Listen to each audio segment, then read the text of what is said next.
បាទសូមឲ្យខ្ញុំបានសង្ខេបការអធិប្បាយនៅថ្ងៃទី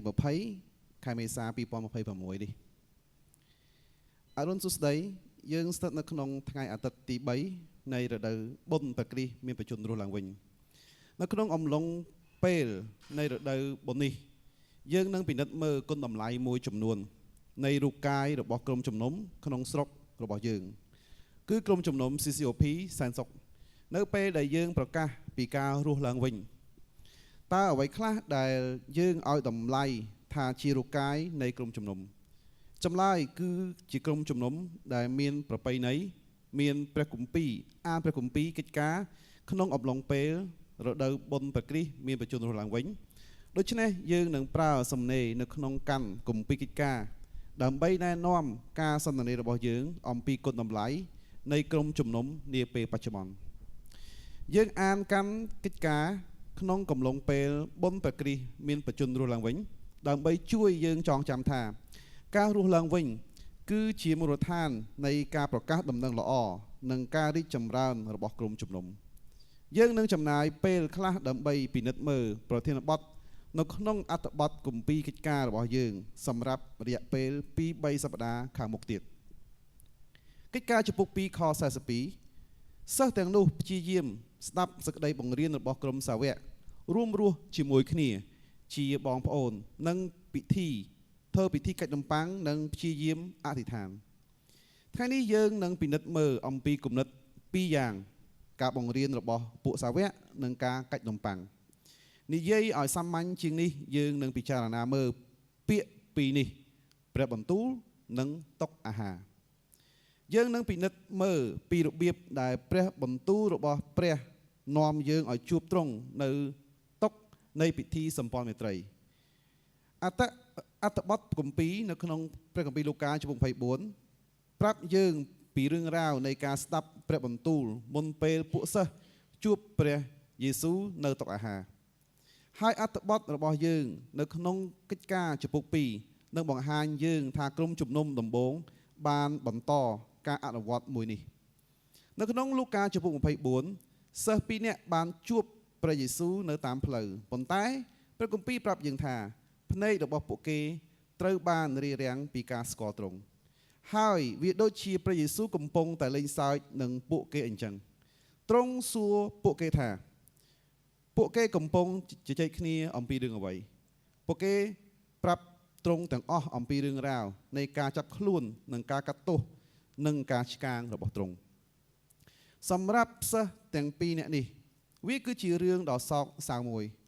ពួកគេធ្លាប់សង្ឃឹមថាព្រះយេស៊ូវនឹងជាអង្គដែលជួយសង្គ្រោះអ៊ីស្រាអែលប៉ុន្តែឥឡូវនេះក្តីសង្ឃឹមនោះបានកន្លងផុតទៅហើយដូច្នេះពួកគេនឹងត្រឡប់ទៅជីវិតចាស់របស់ពួកគេវិញក្នុងលូកាចំពុក24ខ26ដល់27ព្រះយេស៊ូវមានបន្ទូលទៅកាន់ពួកគេក្នុងសភាពមិនជឿរបស់ពួកគេថាព្រះគ្រីស្ទត្រូវតែរងទុក្ខលំបាកបែបនេះសិនមុននឹងចូលទៅទទួលសេរីរុងរឿងរបស់ព្រះអង្គបន្ទាប់មកព្រះយេស៊ូវបកស្រាយសេចក្តីដែលមានចែងទុកអំពីព្រះអង្គនៅក្នុងគម្ពីរទាំងមូលចាប់ពីគម្ពីរលោកម៉ូសេរហូតដល់គម្ពីរព្យាការីទាំងអស់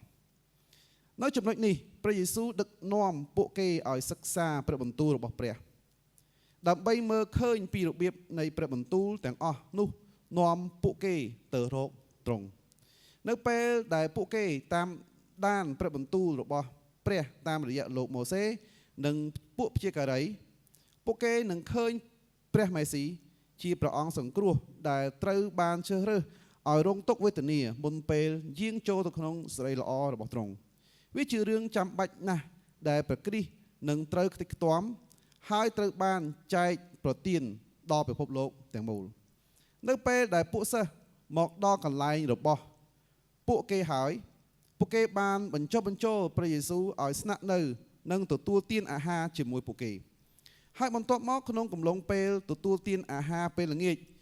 មានរឿងចម្លែកមួយប៉ុន្តែធ្លាប់ជារឿងដែលស្រដៀងពីមុនបានកើតឡើងនៅខ30ព្រះអង្គគង់រួមតុជាមួយគេហើយយកនំប៉័ងមកកាន់អរព្រះគុណព្រះជាម្ចាស់រួចកាច់ប្រទានឲ្យគេពេលនោះភ្នែកគេបានភ្លឺឡើងមើលព្រះអង្គស្គាល់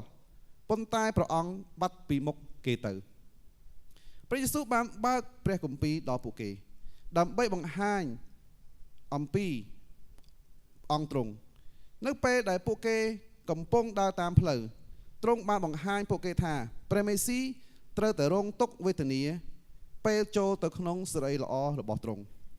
ហើយឥឡូវនេះបន្ទាប់ពីពួកគេបានបើកព្រះគម្ពីរហើយនៅក្នុងចិត្តដែលឆេះឆួលរបស់ពួកគេបានស្គាល់ព្រះយេស៊ូវនៅតុអាហារតើមានអ្វីអំពីតុអាហារដែលបើកភ្នែករបស់ពួកគេឲ្យស្គាល់អត្តសញ្ញាណរបស់ព្រះយេស៊ូវនៅតុអាហារពួកគេអាចពិសោធន៍នឹងអំណោយទានរបស់ព្រះតាមរយៈនំប៉័ងដែលបាក់បែកដែលបានចែកប្រទានដល់ពួកគេការអធិប្បាយព្រះបន្ទូលបានរៀបចំពួកគេឲ្យជួបជាមួយព្រះយេស៊ូវនៅតុអាហារនេះហើយជាមូលហេតុដែលក្រុមជំនុំដំបូងបានលះបង់ចំពោះការបង្រៀនរបស់ពួកសាវកនិងការកាច់នំប៉័ងធាតុផ្សំទាំងពីរ